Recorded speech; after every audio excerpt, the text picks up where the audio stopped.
Allora, intanto grazie di essere venuti così numerosi alla presentazione di questo che è il primo report di Ripensare Venezia, un documento di lavoro, un volume collettivo e che, come dire, la coralità della partecipazione a questo lavoro è anche appunto dell'editore, che ringrazio, che è la Toletta, che c'è con noi Giovanni Pelizzato, le riprese, la diretta Facebook la sta facendo Mestre Mia, e sono già in programma varie presentazioni del rapporto tra tanti dei soggetti che hanno partecipato a questo lavoro. Ma andiamo con un po' di ordine. Ripensare Venezia è la naturale prosecuzione dell'attività di ricerca, di studio sulla città contemporanea che la Fondazione Pellicani conduce da tantissimo tempo, dal 2027. Ecco, qui ci sono, vedete, qualità dei titoli, i vari lavori fatti. 2007, sì, scusate, 2007.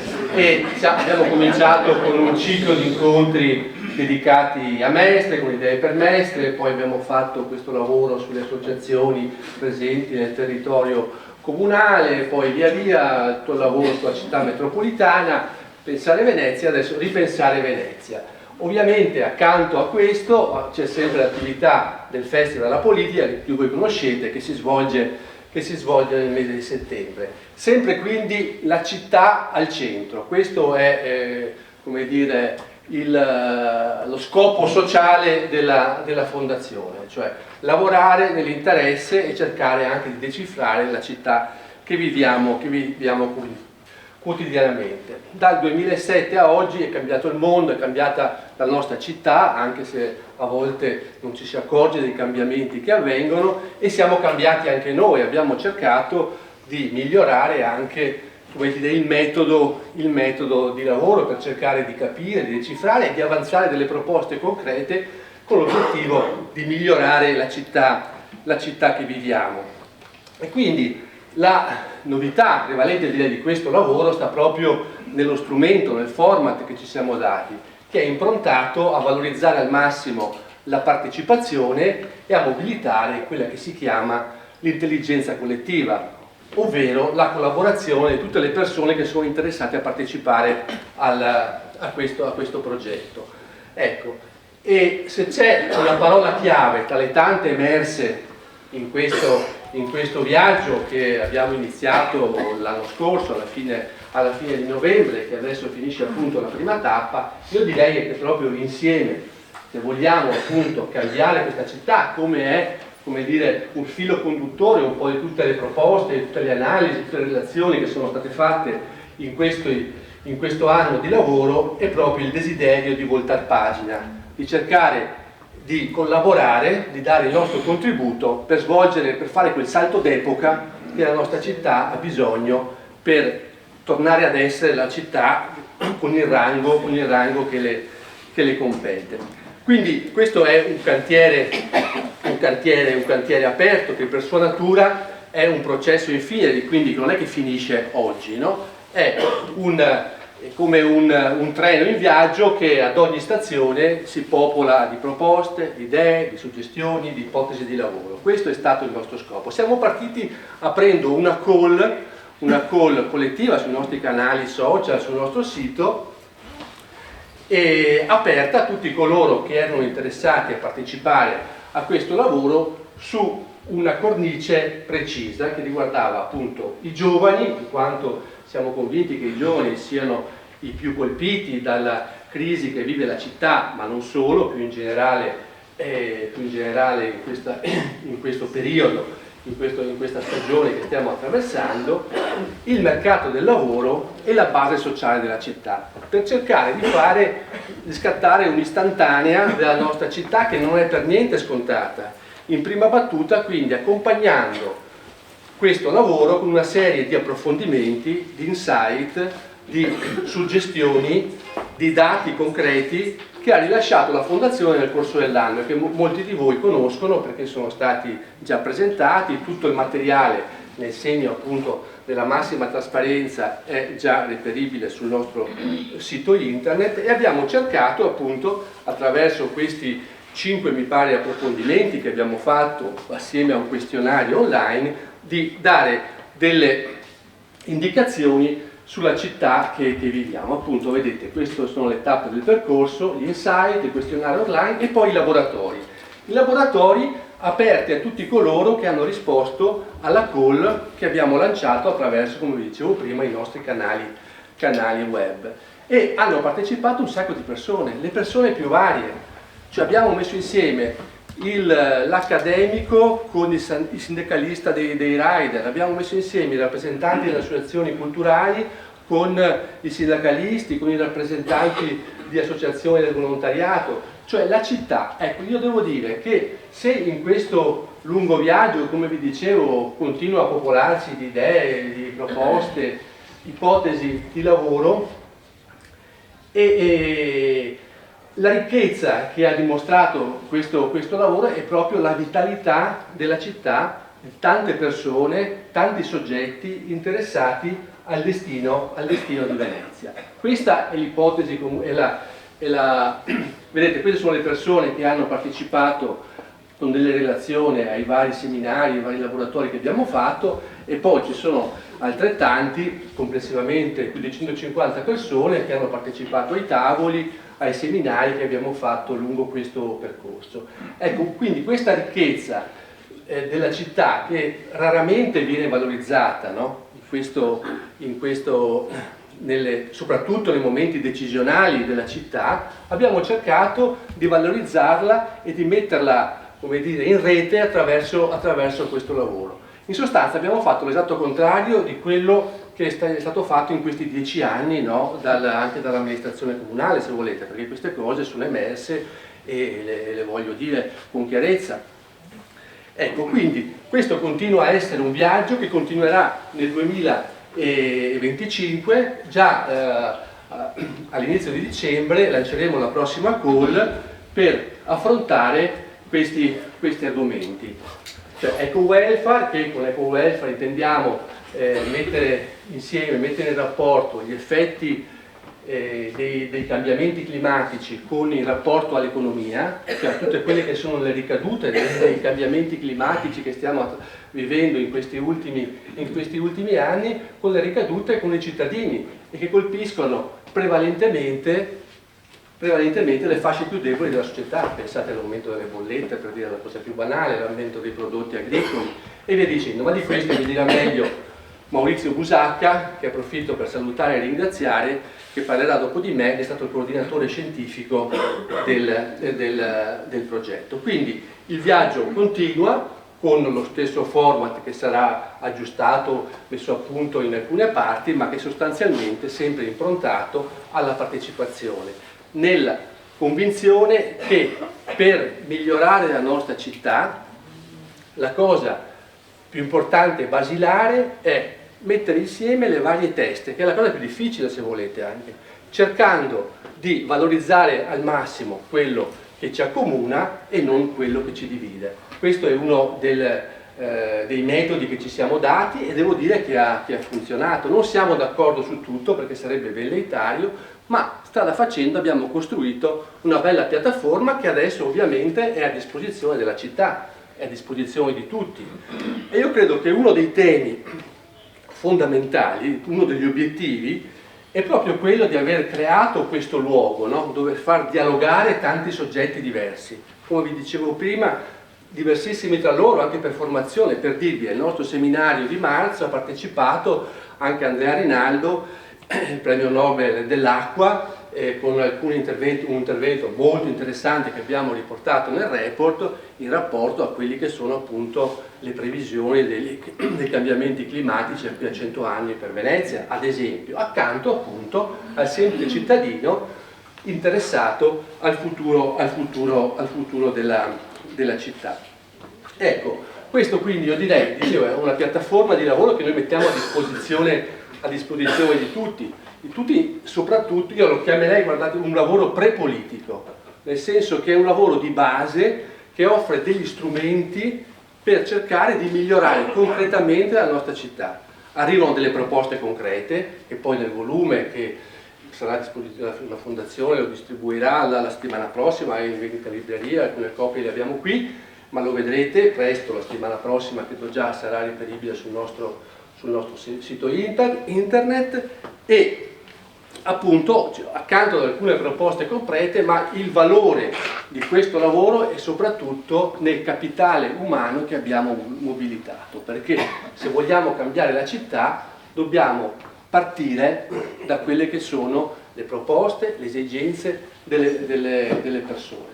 Cerco di arrivare alla conclusione, poi magari aggiungerò qualcosa durante il dibattito. È qui con noi anche, colgo l'occasione per ringraziarlo, Pietro Del Soldà, che è giornalista di Radio 3, conduttore di Tutta la città ne parla, che è stato il curatore del Festival della Politica di quest'anno e che dialogherà con noi soprattutto su un punto, ma poi diranno meglio appunto Maurizio su questa questione e lo stesso Pietro. Ci parlerà sull'importanza che questo capitale sociale che abbiamo mobilitato, che ovviamente non ha la pretesa, e questa è un'altra questione secondo me importante, di essere il progetto dei progetti, l'opera omnia su Venezia. Questo è un contributo che ci auguriamo, insieme a contributi che arriveranno da altri soggetti, insieme, tornando alla parola chiave, costruisca, offra delle ipotesi di lavoro per cambiare la città.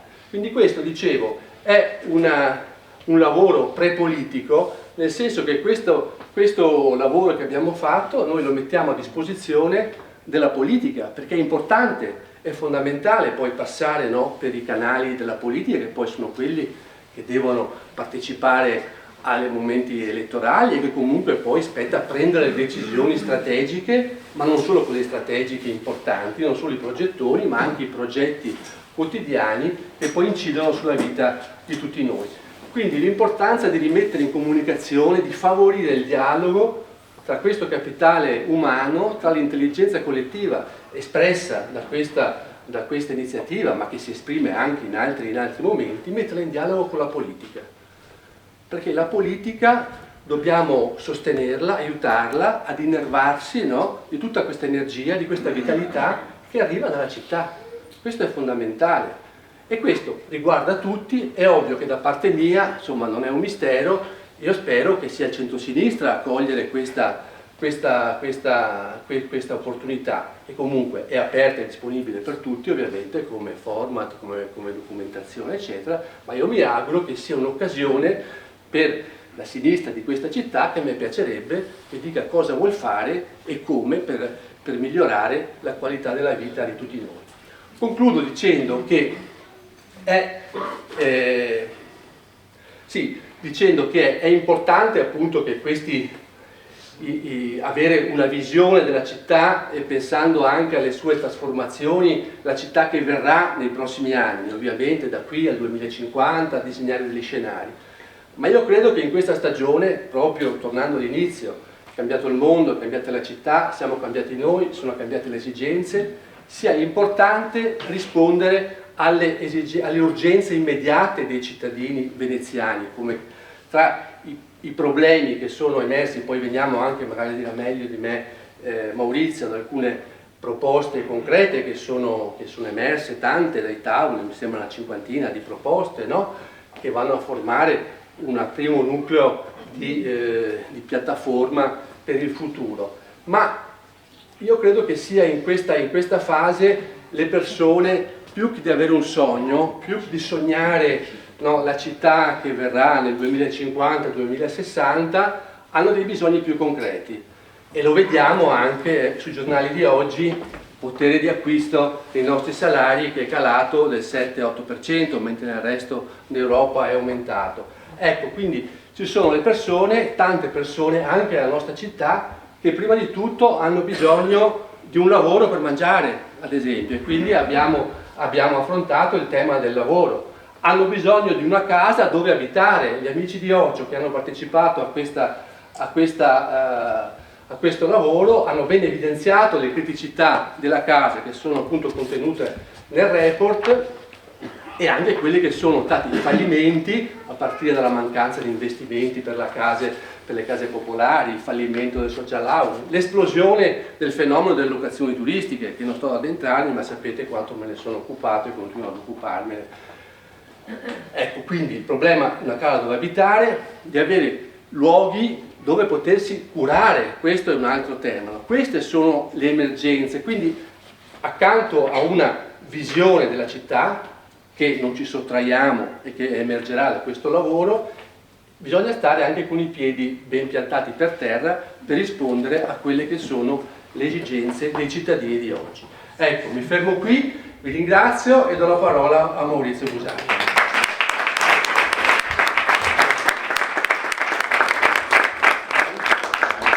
Grazie Nicola, e buongiorno a tutte e a tutti. Chi mi conosce sa che parlo poco, scrivo un po' di più per fortuna, ma parlo poco, quindi sarò breve. Giusto però per sottolineare alcune delle cose che Nicola ha anticipato. In primo luogo l'importanza di questo percorso. Perché è importante?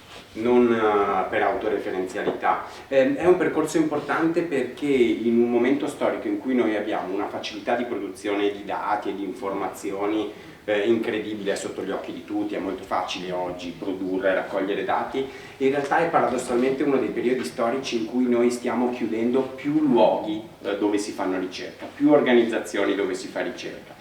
Perché fare ricerca non è solo raccogliere qualche dato, non è solo contare, è riflettere su quei dati, è capire cosa fare con quei dati, come usare quei dati. E questo devo dire che Felice è detto in una città come Venezia, che è una città che per un lungo periodo ha dimostrato una incredibile capacità di fare questo lavoro, che è un lavoro prevalentemente culturale. Nicola l'ha definito prepolitico, è culturale nella sua dimensione prepolitica, nel senso che è un lavoro che produce conoscenza, produce idee sulla città. Pensate ad esempio alla tradizione del COSES in questa città, che siamo riusciti a dissipare in un modo scellerato. Ecco, in questo momento il tentativo che abbiamo costruito con questo percorso è anche un po' riallacciare un filo con quella tradizione, con quella storia, cioè tentare di ricominciare a produrre conoscenza, tanto che in questo lavoro noi non abbiamo avuto necessità di produrre dati. I dati che noi abbiamo utilizzato erano quasi tutti, ad eccezione di pochi casi, dati disponibili, le banche dati c'erano. Il lavoro che noi abbiamo fatto è stato quello di provare ad offrire una lettura un po' più originale di quei dati, cioè di non prenderli singolarmente, ma di provare a leggerli nei loro intrecci, nelle loro interazioni, nelle loro reciproche influenze. E questo devo dire che ci ha molto aiutato a costruire un'idea di città a cui arriverò tra poco, ma che è molto coerente con la storia, con gli ultimi 100 anni di questa città, ma ci torno tra un secondo, perché come abbiamo provato a rileggere, reinterpretare, riflettere su quei dati, e qui la seconda parola chiave di questo percorso, se la prima era conoscenza, la seconda è stata partecipazione. Perché una cosa che un'altra delle cose che abbiamo fatto in questi ultimi anni è stata quella di delegare sempre di più il sapere agli specialisti. Lo abbiamo delegato agli esperti, e poi gli esperti sono diventati esperti di specifici settori, di specifici fenomeni. Ecco, questo certo aumenta la profondità della conoscenza, ci permette di andare più a fondo sui temi. Il problema è che i temi non sono così semplici, le questioni non sono così semplici, e molto spesso tra di loro si legano. E allora sapere tutto della casa, ma se poi non sappiamo qualcosa del welfare, non sappiamo qualcosa dell'economia, ci serve sapere tutto della casa? Certo, sì, ci serve sapere tutto della casa, questa è la risposta, ma quel tutto deve essere tenuto insieme al resto, cioè deve essere legato, deve in qualche modo cercare dei fili. E il lavoro che noi abbiamo fatto è stato proprio quello di unire questi puntini, cercare di unire questi questi figli, e l'abbiamo fatto rivolgendoci non solo agli esperti e alle esperte. Nell'elenco di nomi che c'era in un paio di slide fa, se voi li scorrete, lì dentro voi troverete persone che vengono dal mondo accademico, ce n'erano abbastanza, ma non erano la maggior parte. C'era un mondo delle professioni, c'è molto mondo di associazionismo e di cittadinanza più o meno organizzata. Ecco, è questa roba qui, quell'intelligenza collettiva a cui faceva riferimento Nicola Pellicani prima, cioè l'idea di moltiplicare i punti di vista, che guardate, se ci pensate, è esattamente il contrario di quello che la nostra società si sta abituando a fare, cioè quello di polarizzare i punti di vista, di specializzare i punti di vista.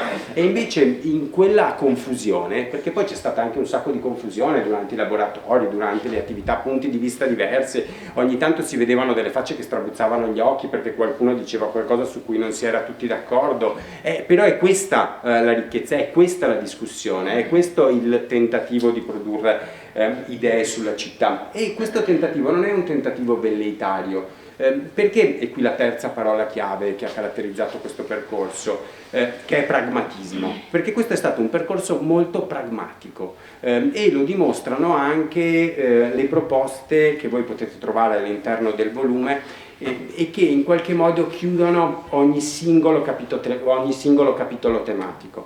E quindi il libro propone dei dati su un determinato argomento, propone dei punti di vista molto diversi su un determinato argomento, ma poi contiene anche delle proposte, e voi vedrete che quelle proposte sono molto diverse, perché alcune proposte sono molto specifiche, molto puntuali, anche apparentemente così semplici da risultare banali, un po' più di verde, evitare la chiusura di qualche asilo, di qualche scuola, che sembrano temi banali, però questo è un altro degli aspetti su cui abbiamo a lungo riflettuto e che ci sembra importante, lo ricordava Nicola poco fa.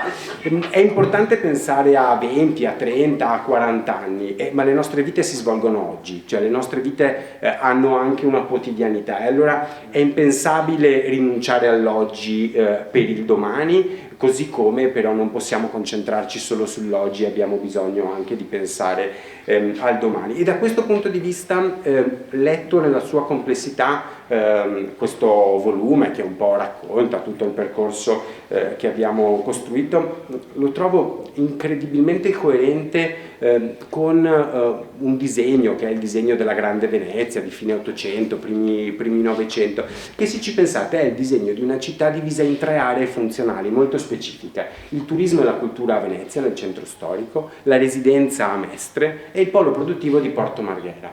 Ecco, questo testo, questo lavoro, in realtà, quando lo leggerete, e mi piacerebbe anche discuterne con voi, voi vedrete che la gran parte dei problemi con cui noi abbiamo a che fare oggi e che il libro restituisce, in qualche modo sono strettamente collegati al modo in cui quel progetto, quell'idea di città ha incontrato la contemporaneità, ha incontrato la modernità, perché quando il polo produttivo entra in crisi, il tema diventa che sviluppo economico dare a questa città, e la povertà del mercato del lavoro che i nostri dati restituiscono, povertà non solo in termini di poco lavoro, anzi forse non tanto in termini di poco lavoro, ma di tanto lavoro di bassa qualità. È questo quello che emerge da questi dati. E il tema di Mestre, il tema della residenza, che i nostri dati ci restituiscono in termini di zonizzazione. Certo, perché forse Volpi, quando ha pensato alla grande Venezia, non poteva sapere, non aveva in mente cosa sarebbero stati i flussi migratori dalla metà del Novecento in poi. Però con quei flussi noi oggi dobbiamo fare i conti, e allora i dati ci presentano una città di Mestre che inizia a presentare degli elementi di zonizzazione molto rischiosi e potenzialmente esplosivi da qui a non molto tempo. Il tema della cultura, certo, è anche recente, sono anche recenti i tentativi, anche i progetti politici molto ambiziosi del rilancio culturale della città, però quel rilancio culturale intercetta l'esplosione di un fenomeno che nessuno aveva mai immaginato, cioè il turismo di massa.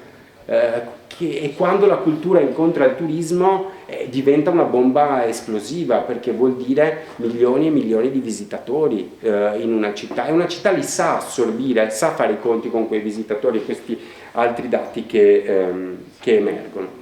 Ecco, quando noi abbiamo fatto questo lavoro e quando abbiamo deciso di lavorare sulla partecipazione, abbiamo deciso anche che questo dovesse essere un lavoro aperto, cioè noi ci siamo assunti l'onere, forse anche il piacere di decidere i primi temi, quindi giovani, base sociale, mercato del lavoro. Questo è il tema del primo focus, ma per questa nuova stagione invece i temi emergono direttamente dalle relazioni, dai vostri interventi, dagli interventi di molti di voi che riconosco, e che hanno riguardato i temi della giustizia sociale e della giustizia ambientale, e qui il tema dell'eco-welfare, il tema dello sviluppo urbano, che non è solo sviluppo fisico, non è solo a che zona facciamo fare cosa, ma è anche sviluppo economico, cioè qual è, se c'è un futuro economico per questa città. Il tema della sicurezza, che è un tema con cui non si può non fare i conti in questo momento, e il tema del rapporto tra cultura e turismo. Ecco, questo è un modo per riprendere il filo e riprendere un filo per continuare questo lavoro, che è un lavoro fortemente culturale, perché produrre conoscenza, riflettere sulla conoscenza è un lavoro culturale. È anche un modo per recuperare una tradizione, una storia di cui forse ci siamo dimenticati, una storia che ci racconta della capacità della cultura di dialogare con la politica e della politica di dialogare con la cultura, senza uno dei due che cerchi di mettere il cappello, di primeggiare sull'altro. E io credo che in questo senso, e così vado a concludere, l'idea di chiedere a Pietro del Soldà, a cui passo il microfono dopo di me, chiedere a lui una riflessione su questo sia anche un modo per tenere il focus su questo obiettivo, che è un obiettivo pragmatico, concreto, rimanere con un obiettivo puntato sulla città, ma al tempo stesso però con una riflessione anche più alta, più ambiziosa, che è quello di ripensare il rapporto tra territorio, politica e capacità di produzione culturale. E quindi io lascerei a te, Pietro, o a Nicola. Sì,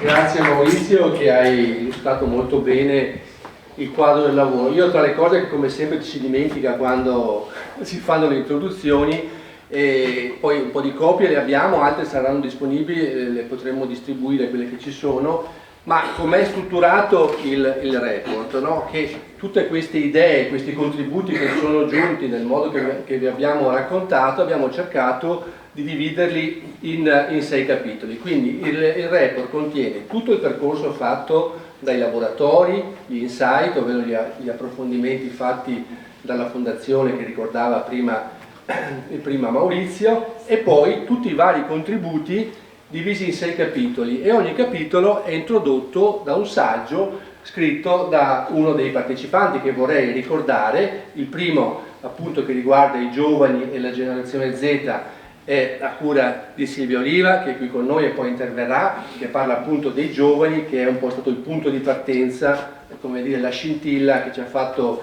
iniziare questo lavoro. Poi c'è il saggio introduttivo di Nicola Camatti, che ho visto prima ed è qui con noi, e che è intitolato Oltre il turismo, ovvero quelle che sono le attività, le azioni da fare in alternativa, e per cercare di smontare la monocultura turistica, pur nella consapevolezza che il turismo continuerà ad essere la nostra principale economia, ma non potrà essere l'unica. Poi c'è il tema della residenza, a cura di OCIO, degli amici dell'associazione OCIO, di cui abbiamo già detto qualcosa, il tema che riguarda la cura e salvaguardia, scritto da Carlo Giupponi, che non è qui oggi, ma sarà, così approfitto per dirvelo, con noi mercoledì 27 alle ore 18 allo Spazio Eventi La Toletta. Faremo un'altra presentazione. Poi un capitolo dedicato alla rigenerazione urbana e al commercio, con un saggio a cura di Michele Lacchin, che è il vice direttore di Confesercenti di Venezia. E infine un capitolo dedicato appunto a welfare, giustizia sociale, scuola e salute, con un saggio di Barbara Daroit, che è una docente di Ca' Foscari, che ha partecipato al progetto. Ecco, quindi volevo citare e dirvi un po', sebbene per sommi capi, i titoli dei vari capitoli, e adesso sì, darei la parola a Pietro, se vuoi stare in piedi, sederti, come vai meglio, e poi ci sarà anche un dialogo, insomma. Direi soprattutto. No? Grazie Nicola, grazie Maurizio, io sono molto contento, francamente anche un po' emozionato, non perché non sia abituato a parlare in pubblico, ma perché forse mi avete dato un ruolo eccessivo, vedremo. Io sono un veneziano che se n'è andato quando era ragazzo e che cerca di frequentare questa città quanto può. L'ultima volta che ero venuto prima di oggi è stato per fare insieme a Nicola, alla Fondazione M9, a Marsilio, questa edizione del Festival della Politica, qui, a 2 passi da qui, che mi ha risvegliato un amore, una coscienza anche di un territorio che tra l'altro io stesso, e mi piacerebbe che poi qualcuno intervenisse su questo punto, avevo sempre considerato come 2 città, no? Essendo nato e cresciuto a Venezia, città d'acqua, città storica. Giustamente in questo lavoro si parla sempre e soprattutto di città singolari, intendendo entrambi i territori, che non è affatto scontato nella mia esperienza personale, perché vive di qua o di là del Ponte della Libertà, e quanto questo sia ancora, come lo era già negli anni 90, insomma ricordo la prima giunta Cacciari, c'è anche Mara Luiz qua, veicolare questo messaggio di un'unione problematica nella differenza.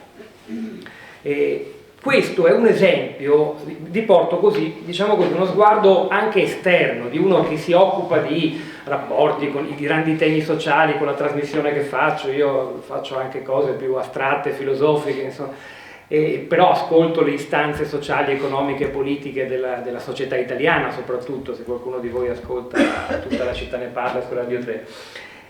Uno sguardo che è tuttavia nazionale e che forse può aiutare a focalizzare meglio l'oggetto Venezia.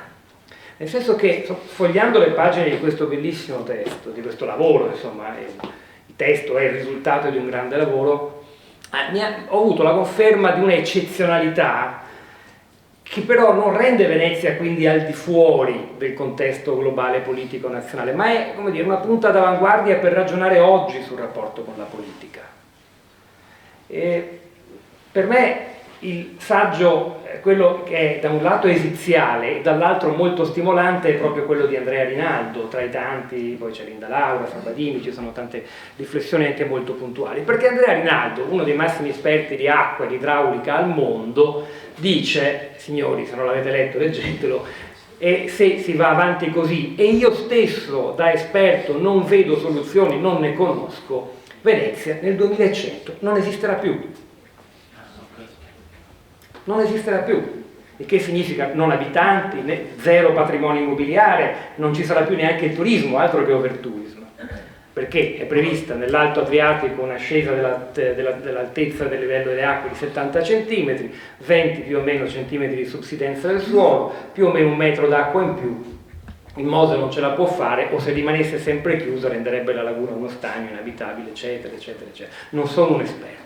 Perché cito questo saggio tra i tanti che mi ha colpito? Perché è la dimostrazione evidente che non ha più senso nel nostro mondo, e non solo a Venezia, distinguere pubblico da privato. Esigenze di realizzazione, di felicità personale, di ricerca del benessere psichico e fisico nella propria piccola sfera privata, e poi ci sono le questioni pubbliche. È evidente che non è così. L'avevamo in parte sperimentato con il Covid e con la pandemia questa cosa, no? Ci siamo un po' ricordati di essere tutti cittadini, tutti responsabili, il nostro singolo gesto privato poteva determinare contagio, diffusione del virus, e ci siamo per un po' almeno baloccati con la retorica dell'essere tutti cittadini in primo luogo. Poi ce lo siamo ovviamente scordati, perché viviamo un tempo che ci spinge in direzione contraria. Noi siamo sin troppo abituati, per molte ragioni, sarebbe lungo approfondire, a scindere il pubblico dal privato, le mie esigenze personali, delle persone che mi stanno più vicine, dal contesto pubblico che mi offre servizi, protezione, no? Perché soprattutto quello chiediamo, garanzie, sicurezza e assistenza, che però è fuori dalla porta di casa, fuori dall'uscio. C'è il momento del voto, che per sempre meno persone, guardiamo i dati di affluenza delle regionali, è l'unico momento di contatto con la sfera pubblica, e poi per il resto chi se ne frega. Ora, questa non è un'attitudine dovuta all'ignoranza, all'egoismo, sì certo, ma è proprio è una barriera, quella tra pubblico e privato, su cui è incardinato il mondo che abitiamo, c'è poco da fare. E io credo che la storia di Venezia, questi progetti, l'urgenza di trovare delle soluzioni per la città sia straordinariamente utile per tutti, non soltanto per i veneziani, per renderci conto, perché le persone si rendano conto che oggi invece siamo attesi da una sfida politica in senso ampio, proprio. Ritornando all'origine e al significato originario della parola politica e della parola polis.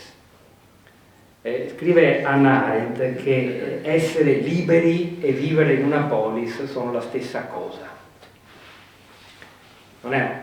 Suona bene, ma non è un concetto facile. A quale tradizione attinge Arendt, la grande studiosa delle origini del totalitarismo novecentesco, per dire questa cosa? Alla nascita della parola in Grecia, all'idea cioè che lo spazio politico sia l'unico luogo in cui io mi posso realizzare come persona, nell'insieme delle mie inclinazioni, desideri, paure, e che non vi sia invece al contrario la possibilità di diventare persone realizzate, felici, soddisfatte, prescindendo dal proprio essere cittadini, parte di una comunità, qualunque siano i confini di questa comunità, un quartiere, una cittadina, un paese. Purtroppo noi siamo legati a tante dimensioni territoriali. Il riferimento che ho fatto al problema climatico rende evidente che non è una questione veneziana e tantomeno italiana o dell'Alto Adriatico, quel dato terribile citato da Andrea Rinaldo, no? E chiede risposte e soluzioni che interpellano interlocutori globali, la Cina, gli Stati Uniti, l'Europa da sola perfino è troppo piccola. Tuttavia, nonostante i confini siano labili e cangianti di questa polis di cui siamo parte, non possiamo prescinderne, cioè non possiamo continuare a insistere nell'idea che la realizzazione di una persona sia qualcosa di completamente sganciato dal contesto sociale, economico, culturale in cui vive, in cui realizza il proprio percorso di vita, da solo, con i propri cari. E questa è una grande sfida, cognitiva prima ancora che politica, cioè capire chi si è. Noi, non voglio annoiarvi con cose antiche perché si è qui per parlare del presente e del futuro, però siamo figli di una tradizione bimillenaria almeno, che invece consegna alla polis, alla città, un luogo evidentemente di protezione, di garanzia, di sicurezza. Non è una cosa di oggi l'ossessione per la sicurezza. C'è il famoso mito prometeico dell'origine della civiltà, riportato dal grande filosofo, il primo che ha messo insieme sapere e politica, no? In modo problematico, che è Platone, e dove è un personaggio dell'epoca molto simile ai nostri Trump o Bolsonaro, populisti, cioè il sofista Protagora, dice che la città, la civiltà, nasce come uno strumento utile per la salvaguardia delle esigenze personali. Gli esseri umani da soli si estinguerebbero perché non hanno tutto quel corredo di istinti, di difese naturali che li proteggono dalle minacce, e allora la città nasce semplicemente come uno strumento per la sopravvivenza. Non è una destinazione naturale degli esseri umani.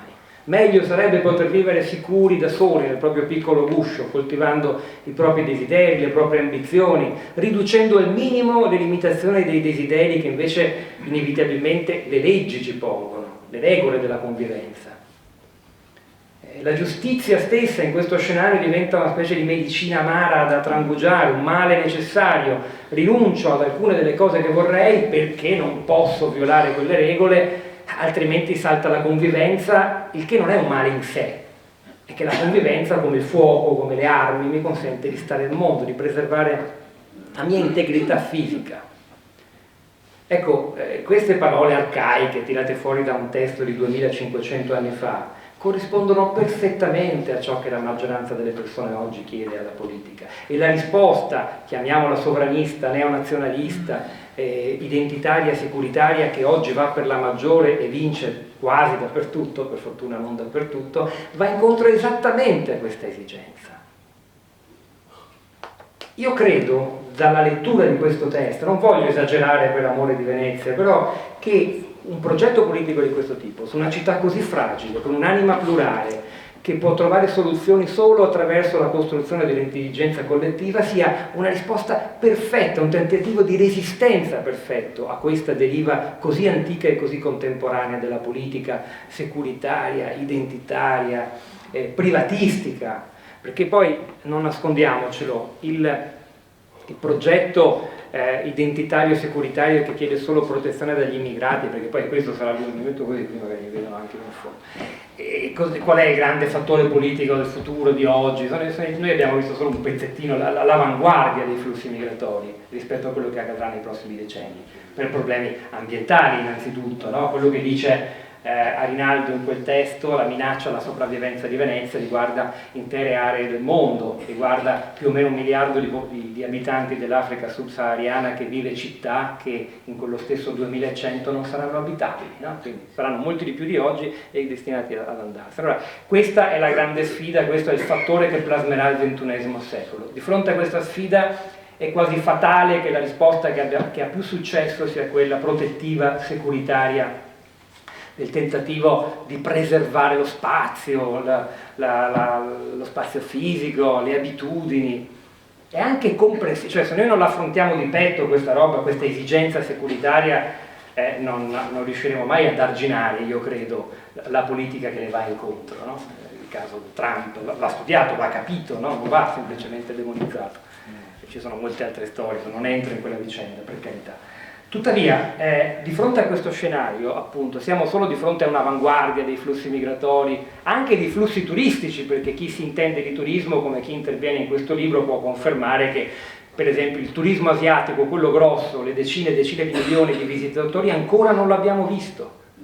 No? Quindi, come faremo ad arginarlo, a limitarlo? Ecco, di fronte a questo, è chiaro che sembrano avere una prateria dinanzi a sé le proposte che ho definito, che chiamiamo tutti nazionaliste e sovraniste. Queste proposte hanno un taglio apparentemente, sì, anche lo pubblico, no? L'identità nazionale, il vessillo, si dipinge di bianco, rosso e verde perfino la panchina rossa, che sarebbe il simbolo della lotta contro la violenza sulle donne. In realtà nasconde un culto del privato, io di questo sono fermamente convinto, cioè quell'idea, chiamiamola di destra, della politica non è affatto sociale, perché in realtà consente a ciascuno di trovare un ombrello protettivo sotto queste proposte, questo noi con la N maiuscola, aggressivo, esclusivo, spesso xenofobo, basato su pregiudizi, ma perché questo noi è molto comodo e consente in realtà di non mettersi in gioco, di non entrare in relazione con nessuno, neppure con gli altri membri del noi,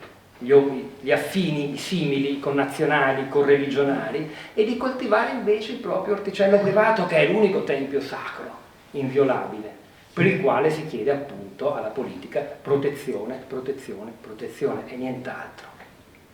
Addirittura dimenticandosi, nel caso del dibattito politico italiano, quello che in realtà la politica non è riuscita a dare, cioè una crescita dei salari. Siamo l'unico paese europeo dove in 30 anni i salari sono scesi, e questa cosa non suscita indignazione, mentre invece si vince in politica puntando su altre parole chiave, e con quelle altre parole chiave vince chi addirittura rischia di accentuarla, la differenza tra ricchi e poveri.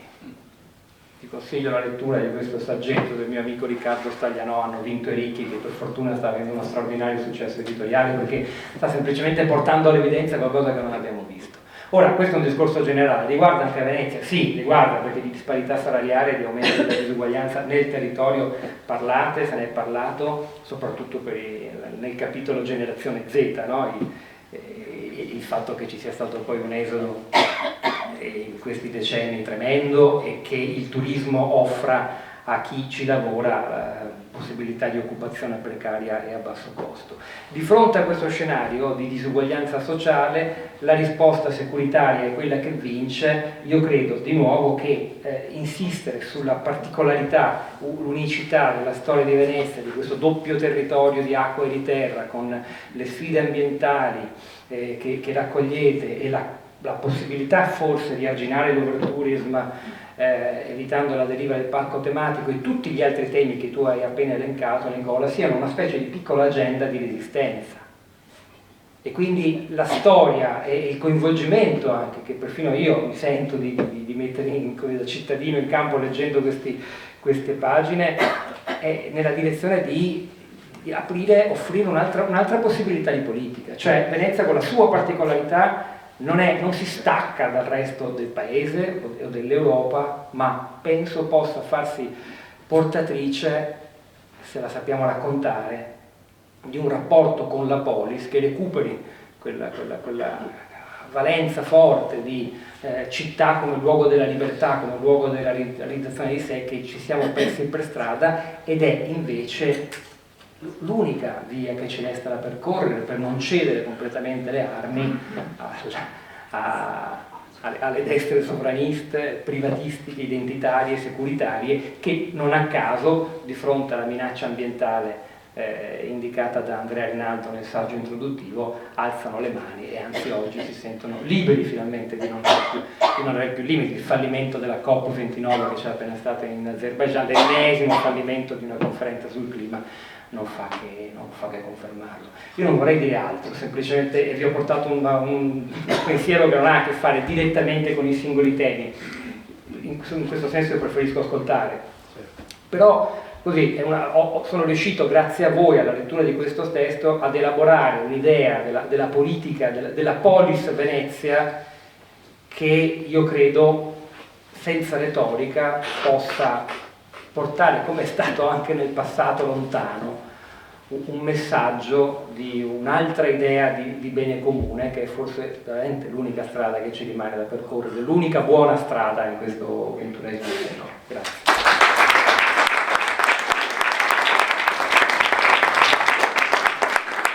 Grazie. Grazie davvero Pietro per le tante suggestioni, perché questa bella affresco che ci hai restituito. Ecco, io adesso darei la parola a Silvia Oliva. Prima ci ho citato di nuovo il Festival della Politica, di cui Pietro è stato curatore dell'ultima edizione, dedicata ai giovani, no? Tutta la vita davanti era il titolo del festival. Noi siamo partiti, vi dicevo prima, con questo lavoro, con questa analisi sulla città, proprio partendo dall'idea di voler fare un focus sui giovani in città. Ecco, quindi Silvia è quella che ci ha dato una mano a sviluppare questo capitolo e ha scritto il saggio introduttivo, come vi dicevo, sulla generazione Z, e gli passo subito la parola. Grazie. Se vuoi sederti, sei più comoda. Ma non sto in piedi ormai, siamo stati in piedi, siamo tutti in piedi. Tutto bellissimo vedere la partecipazione, da di qua non vedevo nulla, quindi interessante assolutamente. Io provo a entrare un po' nel merito di quello che abbiamo riportato in questo libro, partendo appunto dal tema che mi è stato in qualche modo consegnato, che è quello della generazione Z. Ed è un tema che mi è piaciuto molto trattare, un po' perché lo faccio un po' da un po' di tempo come attività professionale, ma perché dal mio punto di vista è quello che ci permette di avere una riflessione complessiva su tutti i temi che riguardano la città, perché come cercherò di raccontarvi dopo, parlare della generazione Z, vedrete, vuol dire parlare di lavoro, vuol dire parlare di casa, vuol dire parlare di base economica produttiva, vuol dire parlare di turismo, vuol dire parlare di cultura. E non tralascerei il fatto che vuol dire anche parlare di inclusione sociale. Da questo punto di vista non è che Venezia si trovi come unica realtà a doversi occupare della questione dei giovani, perché oggi le dinamiche demografiche che stanno interessando tutto il nostro paese sono sicuramente dinamiche che vedono quello che viene detto ormai da tutti, una glaciazione demografica e un invecchiamento della popolazione, che ha degli effetti importanti sulla composizione sociale, ma non solo, ma anche, pensate banalmente, al fatto che si stiano riducendo sempre di più i bambini, i giovani. Questo vuol dire una riduzione di servizi dedicati ai giovani, dedicati ai bambini. Diminuiscono gli asili, diminuiscono le scuole. Andando avanti con l'età, progressivamente anche l'università dovrà fare i conti con questa diminuzione delle persone, dei giovani che stanno nel nostro territorio. Ma poi vuol dire anche minore spinta innovativa, minore capacità di affrontare quelle sfide, tra l'altro anche quella che ci ha proposto Rinaldo, di come affrontiamo i cambiamenti climatici, come facciamo questa transizione digitale, come facciamo la transizione verde. Mancano i giovani e quindi in qualche modo mancano le competenze necessarie a percorrere questa innovazione. Ma mancano anche quelle forze che potrebbero immaginare nuovi percorsi economici, una nuova base produttiva, quindi nuove esperienze imprenditoriali. E dall'altro lato abbiamo sicuramente, e questo non riguarda solo Venezia, abbiamo un problema di sostenibilità del nostro welfare. Chi è che sosterrà il welfare? Chi è che sosterrà le pensioni se in questo territorio mancheranno queste persone? E quindi in qualche modo certamente Venezia condivide questo problema con tutto il territorio, ma dall'altro lato è spinta da dinamiche specifiche che come vedremo interrogano soprattutto il tema della casa e del lavoro.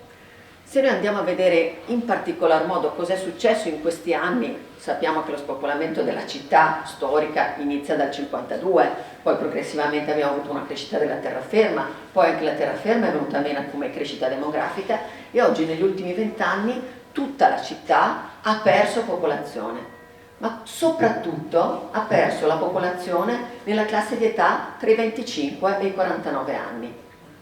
Perché è interessante questa classe di età 25-49 anni? Sono 30.000 le persone che abbiamo perso negli ultimi 20 anni, nonostante i nuovi immigrati, le nuove persone che sono arrivate nel nostro territorio siano soprattutto in questa classe di età. Perché è importante?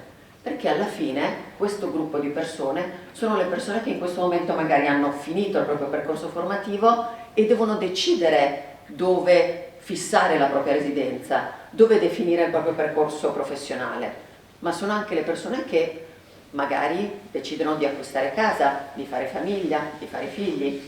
Se noi non abbiamo le condizioni della casa e non abbiamo le condizioni del lavoro che permettono questo tipo di scelta, siamo veramente destinati a diventare uno di quei territori che rischiano perché non è in grado di attrarre persone. Come vi dicevo, non è un problema che riguarda solo noi, tanto che a livello internazionale l'Europa sta lavorando su questo tema della trappola dello sviluppo dei talenti, individuando proprio nella mancanza di talenti e di giovani il rischio che si inneschi una, diciamo così, una spirale negativa che costringa i territori ad essere fuori dalle possibilità di crescere e che aumenti le distanze tra i diversi territori. Come vi dicevo, perdiamo queste persone e i due temi importanti sono da un lato quello del lavoro e dall'altro quello della casa. Proviamo a pensare al lavoro. Se noi vediamo cosa è successo negli ultimi 20 anni, banalmente se noi guardiamo i dati delle attività economiche nel 2024 nel Comune di Venezia, vediamo che ci sono solo 3 settori che costituiscono il 50% delle attività presenti sul nostro territorio. Come potete immaginare, il primo è il commercio, ma anche da questo punto di vista è un commercio che è sempre meno un commercio per i cittadini, diventa sempre di più un commercio che è legato al tema del turismo in questo caso. L'altro tema ovviamente sono i servizi di alloggio e ristorazione e l'ultimo tema, storicamente, è quello delle costruzioni. Queste attività, a cui corrisponde dall'altro lato una diminuzione che è condivisa da tutto il territorio nazionale, una riduzione del settore manifatturiero a fronte di una leggerissima crescita anche nel nostro territorio del terziario avanzato che rappresenta appena il 5% delle attività produttive del nostro territorio, quindi non è in grado di imporre un cambiamento al mercato del lavoro, questa presenza ancora così poco significativa. Questo tipo di composizione del settore economico produttivo, che come capite è abbastanza legata a una dimensione monoturistica, si traduce in un'offerta di lavoro che è veramente un'offerta di lavoro molto limitata rispetto alle possibilità, per esempio, di una generazione o di una generazione Z che sempre di più accede a percorsi di formazione terziaria. Nel nostro territorio i giovani tra i 25 e i 34 anni hanno nel 37% dei casi un titolo di studio terziario, ma fanno assolutamente fatica a trovare una loro collocazione professionale nel nostro territorio. Il 64% delle nuove assunzioni del 2023 nel Comune di Venezia ha riguardato nel 42% dei casi delle posizioni qualificate nei servizi. Cosa sono le posizioni qualificate nei servizi? Camerieri di albergo, camerieri di ristoranti, sono persone addette alla vendita dei negozi e poi abbiamo un'altra quota importante invece figure totalmente non qualificate, in particolar modo i facchini, gli addetti agli spostamenti merci, quindi tutta quella parte della logistica che però non è logistica innovativa come invece si potrebbe trasformare in qualche modo. Quindi capite che il 64% del lavoro offerto in questa città è un lavoro a bassa qualifica, che non consente spazio per le persone che ad esempio si formano nelle nostre università. Se noi guardiamo il dato sulla mobilità dei laureati per quanto riguarda Venezia, siamo ancora a un dato negativo, meno 5,5 nel 2023, a fronte invece di Padova e Verona, le altre due città universitarie del nostro territorio, che invece conoscono una mobilità positiva di laureati. Sono città nel Veneto che sono in grado di attrarre giovani laureati. Quindi capite che esiste un problema dal punto di vista del lavoro molto significativo. Se noi non troviamo spazi e non diamo la possibilità ai giovani di sviluppare nuovi percorsi professionali, rischiamo veramente di perdere persone da questo punto di vista. Uno potrebbe dire banalmente: le persone possono risiedere a Venezia o nel comune in generale di Venezia e andare a lavorare nei territori limitrofi, dove invece il settore economico produttivo è più dinamico, ci sono più spazi anche per i laureati. Ma da questo punto di vista i dati in generale disponibili, come diceva Maurizio, non è un problema di mancanza di dati, perché di dati ce ne sono quanti ne vogliamo. Esiste un problema legato anche alla mobilità in uscita da Venezia, e quindi la difficoltà di raggiungere questi territori ed essere residenti a Venezia e lavorare in un altro territorio. Altro tema che viene ricordato comunque in altri contesti dai giovani, quello della mobilità, quello della possibilità di spostarsi all'interno dei territori, legato anche al fatto di potersi muovere per raggiungere luoghi di svago, luoghi di divertimento. Sappiamo comunque della ricchezza dell'offerta culturale, dell'offerta anche di svago che c'è nel nostro territorio. Provate voi a uscire di sera e tornare poi in centro storico magari dopo l'una. Molto molto difficile da questo punto di vista. Quindi anche da questo punto di vista Venezia fatica ad essere attrattiva nei confronti delle nuove generazioni. Ma l'altro tema che non possiamo dimenticare è sicuramente quello dell'abitazione, quello delle case. Sicuramente il tema del turismo ha posto un problema di case disponibili. Le case mancano fisicamente all'interno del nostro territorio. L'osservatorio OCIO nel rapporto presenta con dettaglio i dati, racconta quali sono le problematiche, non solo il fatto che le case siano occupate dalle attività turistiche, ma anche il fallimento delle politiche abitative, la non messa a disposizione delle abitazioni pubbliche per i residenti. E c'è un tema anche legato anche alla difficoltà di aprire la possibilità agli studenti di abitare nella nostra città, quando invece gli studenti potrebbero essere veramente un patrimonio importante per rivitalizzare la nostra città. Ma l'altro dato è sicuramente quello del costo della casa. Abbiamo visto prima che il 64% delle tipologie di lavoro sono di lavoro non particolarmente qualificato. Sappiamo che abbiamo un problema di stipendi importante nel nostro paese. Capite però che questo tipo di lavoro fatica veramente a dare a disposizione le risorse necessarie per potersi permettere un'abitazione nel comune di Venezia. Se pensiamo alla città storica, due dati che vi riporto: una casa di 50 metri quadri costa come affitto nella parte diciamo meno costosa di Venezia più di 800 euro al mese. E acquistare gli ultimi dati sono quelli, gli ultimi dati dell'osservatorio immobiliare. Comprare una casa costa oltre 200.000 euro di 50 metri quadri. Mi domando come un giovane che svolga quel tipo di attività che abbiamo visto essere prevalenti nel nostro territorio possa permettersi di acquistare o di affittare una casa a questi costi. Se poi andiamo a vedere, e anche qui ci sono i dati a disposizione per quanto riguarda la distribuzione dei redditi, la dimensione dei redditi nel nostro comune, a livello di singoli quartieri del nostro comune ci sono delle differenze molto significative.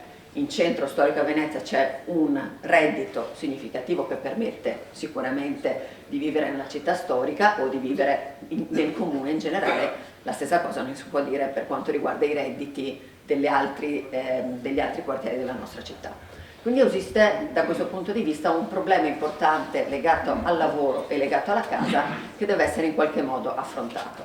Allora verrebbe da dire che non ci sono speranze di attrarre la generazione Z in questo territorio. In realtà, se voi leggerete questo testo, le proposte sono molte, sono significative, partono anche da esempi concreti di qualcosa che è già stato fatto nel nostro territorio, e le questioni sono legate in primo luogo alla riqualificazione del lavoro in questo territorio, quindi la possibilità di immaginare una diversa base economica produttiva per il nostro territorio che non sia solo legata al turismo, ad esempio attraverso un lavoro di riqualificazione per quanto riguarda il Porto Marghera, ma per esempio andando a vedere i dati sull'occupazione vediamo che emergono anche settori innovativi come può essere per esempio quello del cinema.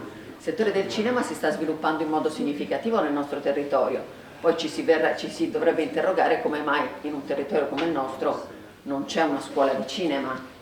Se voi andate a chiedere a chi ha le case di produzione di cinema nella nostra città, ti dicono: io non trovo persone, non trovo personale in questo territorio, non ci sono persone formate, non ci sono competenze. Come mai nel nostro territorio non si è pensato a un miglior avvicinamento tra le attività che stanno crescendo, che stanno emergendo e il mondo della formazione? Bisognerebbe trovare da questo punto di vista una maggiore interrelazione tra questi due mondi.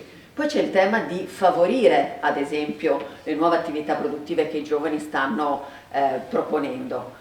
Sempre all'interno del libro trovate per esempio tutto il lavoro che viene fatto dal gruppo di Via Piave. Anche qui ci sono state una serie di nuove occasioni occupazionali, professionali che sono importanti, sono fatte proprio dai giovani, sono interessanti per i giovani, quindi in qualche modo si può lavorare su questo.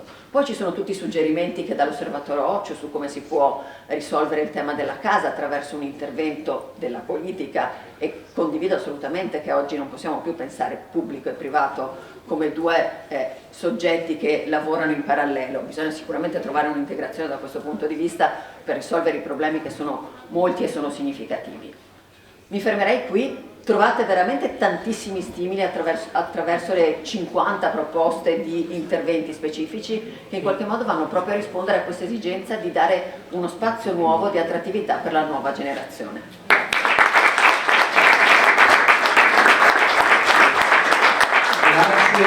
Grazie Silvia, che ci ha dato alcuni flash per decifrare un po' i problemi della generazione Z, che mi pare che il 5% solo degli anni 30, per dire un altro dato, ha un contratto a tempo indeterminato nella nostra città. Ecco, per dire poi come trovare casa a quei prezzi. E diresti che Venezia, per il suo turismo, per i milioni di persone che ha accolto, aspetteresti una città ricca, invece scopri che è la città più povera, possiamo chiamare così, povera del lavoro dequalificato, vuol dire che sviluppa un lavoro povero, che sono appunto lavori che ci vogliono, quello di facchinaggio, camerieri. Questa è la base economica che produce il turismo, ma questo poi lo troverete in dettaglio nel volume. Ecco, io intanto vedo qui Monica Sambo, la segretaria del PD, che ringrazio di essere venuta, vedo Cesare Campa del Circolo Avello, che tra l'altro ci ha già invitati a presentare il testo, e questa è una bella cosa perché proprio la rete funziona, come dire.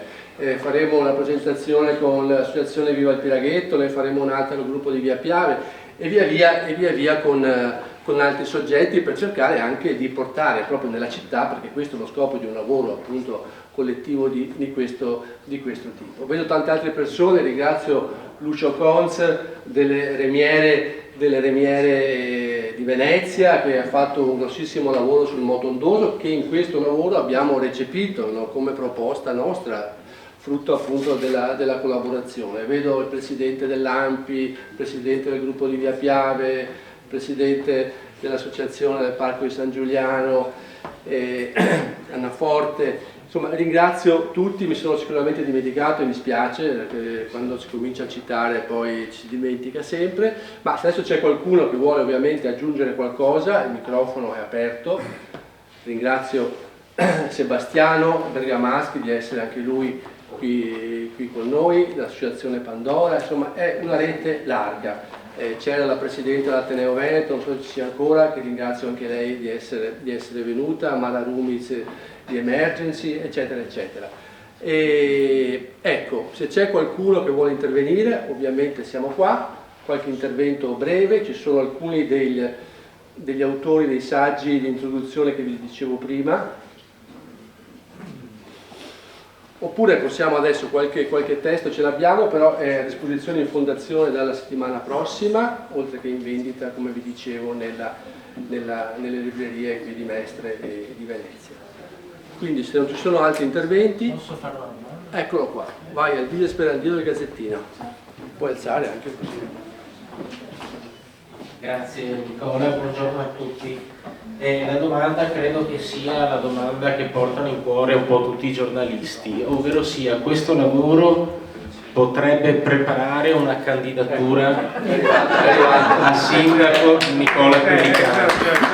Hai 3 opzioni, sì, no, vedremo. Come stai attento che ti dico se vai fuori tema, No, ma siccome questa cosa ormai ce la portiamo avanti da più di 10 anni, non è che ogni mossa che faccio è in quella direzione. Questa mossa è nel percorso fatto dalla Fondazione in questi quasi 20 anni e continua per quel solco. Questo è un materiale che noi, come dicevo in modo esplicito nella mia introduzione, è a disposizione della politica, e questo percorso lo faremo anche ad esempio con il Partito Democratico, che già si è reso disponibile ad organizzare degli incontri nei circoli per ragionare e per recepire anche quelle che possono essere le proposte, ovviamente poi in vista di una campagna elettorale, che noi siamo una fondazione di cultura politica, è chiaro che lavoriamo su questi tipi. Non ci sono candidature in vista, c'è solo un lavoro da fare, secondo me. Questo è quello che ti posso dire in questo momento. Secondo me non hai risposto. No, quindi la tua candidatura no, è da escludere. No, escludo. Tutti a disposizione. Siamo tutti a disposizione, tutti dobbiamo essere a disposizione per migliorare la città. Ma intanto io credo che noi dobbiamo ringraziare Nicola e la Fondazione e tutti coloro che hanno lavorato, perché ci offrono una cosa molto interessante che serve a tutti i cittadini, ma mi sia consentito in particolare a chi ha responsabilità politiche, che di questo deve tenere conto e deve anche essere grato. Da tutto quello che abbiamo sentito a me è piaciuto molto una cosa: certamente il lavoro di base con i cittadini lo diamo per scontato, è l'unico metodo che ci permette di essere consapevoli di aver interpretato la realtà del nostro territorio, ma mi è piaciuto molto il concetto di pensare Venezia e il nostro territorio comunale come qualche cosa che non è solo un fatto dei problemi che abbiamo oggi, ma è una storia che si lega alla visione nobilissima della nostra città. Questo fatto della visione non è una sciocchezza, e se mi permettete, se noi riusciremo a dare il concetto di visione, avremo anche da parte dei cittadini, come dire, una passione che possa coinvolgerli a un percorso che sia nobile, che sia interessante, che sia appassionante. Allora, Venezia è stata una grande città, l'ha detto qualcuno prima, ha avuto una grande storia. Dentro questa storia ci stavano sempre 3 cose: la grande capacità dei cittadini, dei veneziani, di vivere e far progredire un territorio complicatissimo, un grande senso dell'ambiente, perché città è un esempio storico dell'ambiente, di come si è costruita una città in un posto dove non c'era niente, e una grande capacità anche imprenditoriale. Dentro questo ci sta cultura e ci sta tutto, ma la città di oggi teoricamente non è tanto diversa, perché questi problemi li abbiamo esattamente anche oggi in modo moderno, e li possiamo approfondire e sviluppare tenendoci conto che c'è un bellissimo immagine di Venezia, il leone. Il leone ha 2 zampe sull'acqua e 2 zampe sulla terraferma. Noi abbiamo avuto la fortuna di tenere unito il comune E in questo territorio queste cose così complesse e difficili vanno sviluppate. Certo, ogni singolo problema è enorme. Dico solo una parola e chiudo. Io ho ascoltato quello che voi avete detto del lavoro, è interessante, ma il lavoro precario, eccetera. Guardate che il lavoro non precario, stabile delle nostre istituzioni è talmente basso che non riesce una persona a sopravvivere a Venezia con casa e con lavoro, perché quello che paga il comune, se conoscete chi lavora in comune, anche a buoni livelli, non è sufficiente. Allora il discorso è molto più complesso e tale per cui credo che ci dobbiamo lavorare tutti. Grazie Anna Maria, come sempre. C'è prima Laura Faccini del Comitato Progetto Comune, che approfitto anche per salutare. Brevissimi, così poi c'è anche la professoressa Fregolent, che ringrazio. Io volevo solo suggerire una cosa, magari da aggiungere ai punti che si faranno quest'anno, che è quella che è stata citata in senso ampio, ma quella dei nuovi cittadini. Perché Silvia ha detto che noi ne abbiamo persi 30.000, ma sono stati sostituiti, diciamo, da più di 40.000 cittadini regolarmente registrati nel Comune di Venezia, perché sono dati evidenti e registrati appunto, e da cui non possiamo più prescindere. Questa è una grossa sfida, perché noi abbiamo le persone, quelle brutte e cattive, che fanno le cose brutte e cattive, ma abbiamo una moltitudine di nuovi cittadini che vengono soprattutto dal Bangladesh, per esempio, che sono venuti e ci servono, purtroppo in quell'ambito di lavoro pesante, precario e sottopagato, che è quello del turismo e anche quello dell'industria appunto dell'acqua, esatto. E quindi io punterei su questo, perché questa è una cosa che è sempre stata sottovalutata, un po' come la polvere che si mette sotto il tappeto, però può creare sicuramente dei grossi problemi già adesso, ma soprattutto in futuro. Grazie. Grazie Laura. Anche se nel capitolo nel libro c'è un capitolo su questo, lui citava prima il rischio della zonizzazione. Infatti, e c'è proprio eccolo. Laura Fregolent. Sì, grazie alla fondazione di questo impegno, grazie alla fondazione di questo impegno importante sulla città da moltissimi anni. Allora, io penso che questo sia un lavoro assolutamente politico. Capisco le vostre, il dire è un prepolitico, è una cosa che mettiamo sul tavolo per discutere, ma in realtà questo è fare politica. Per fortuna, perché abbiamo bisogno, questa città ha bisogno che la politica sia messa al centro. Leggerò con molto interesse quello che avete scritto, quello che avete fatto. Mi sembra di capire che ci sono anche delle proposte, ma ci sono molte analisi che sono fondamentali per partire. Silvia ha messo bene in evidenza tutte le questioni problematiche rispetto alle quali bisogna partire, il lavoro, la casa, ma non solo. Adesso quello che bisogna fare è il disegno. E però anche qui mi sembra che tracciate qualche linea, cioè il disegno non si fa da soli, il disegno si fa insieme, si fa a partire da questioni che vengono condivise in maniera allargata, si fa con le associazioni, si fa con i cittadini, si fa insieme condividendo dei punti essenziali. Allora, se facciamo questo possiamo tornare, come dire, ad avere una città vivibile, una città con una qualità dell'abitare alto, con lavoro articolato, che non sia solo il lavoro banale che offre il turismo, cioè si possono fare tante cose, però ecco, il prossimo passo è la costruzione del disegno, io credo. Certo, io credo anch'io che sia questo, ma che sia anche materiale, grazie, per i partiti politici. Ecco, è chiaro che noi facciamo politica dal momento in cui la politica è occuparsi dei problemi dei cittadini.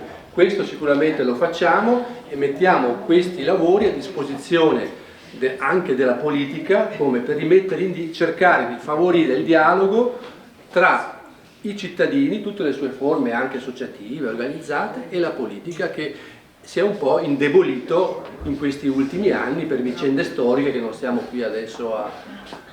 Ecco, un altro intervento rapido. Vorrei dire una cosa. sono Paola Sartori, sono presidente di Storia Mestre e molte altre cose piccole, e volevo apprezzare il fatto di lavorare, costruire pensieri e conoscenza per poter offrire a chi vorrà fare politica in questa città un po' di fondamenti, perché quello che ci siamo anche detti nella rete Riprendiamoci la città, che stiamo cercando di fare con questi piccoli incontri che Storia Mestre sta facendo da M9, perché non si può fare politica senza avere una conoscenza degli ieri, dell'altro ieri e dell'oggi, perché si rischia, no, credo, insomma, io ho fatto politica tutta la vita, non nella politica, ma producendo servizi. L'altra cosa che invece vorrei dire, questo che ha fatto anche Laura, oltre ad associarmi sui nuovi cittadini, che condivido totalmente, che bisogna che come dire, va approfondito di più questo tema, di suggerire un altro tema che purtroppo sempre faccio questa parte, ma sono contenta di farla, che sono i bambini e i ragazzi. Non solo i giovani. Allora, sarà perché io ci ho lavorato tutta la vita e vabbè, diciamo, perdonatemi, è un difetto di fabbrica, ma dobbiamo averli sempre in mente, proprio perché sono pochi, proprio perché però ci sono i nuovi cittadini, proprio perché ultimamente in un lavoro che abbiamo fatto col Movimento di Cooperazione Educativa nelle scuole della città, in alcune scuole, abbiamo visto che c'è voglia, che le nuove famiglie hanno voglia di partecipare. Il problema che abbiamo, lo metto in plurale, ho finito, quel problema che abbiamo noi, diciamo, che siamo qui da più tempo, mettiamola così, è quello di pensare a come coinvolgerli e a renderli partecipanti, perché il tema dei bambini e dei ragazzi oggi è critico, è criticissimo. Quindi bisogna lavorarci sopra e tenerlo a mente, soprattutto chi poi vorrà governare questa città. Grazie. Grazie. Io saluto il consigliere comunale Paolo Di Colzi, Gianfranco Bettin che ci ha raggiunti, però mi fermerei qui se non ci sono altri interventi. Ci saranno altre presentazioni, non solo a Venezia, vi ricordo mercoledì prossimo 27 allo spazio eventi della Toletta con Giovanni Montanaro, che credo sia qui, l'ho visto prima, e Alessandra Taverna e Giovanni Felizzato, ma altre presentazioni che organizzeremo in città. Grazie e buona giornata.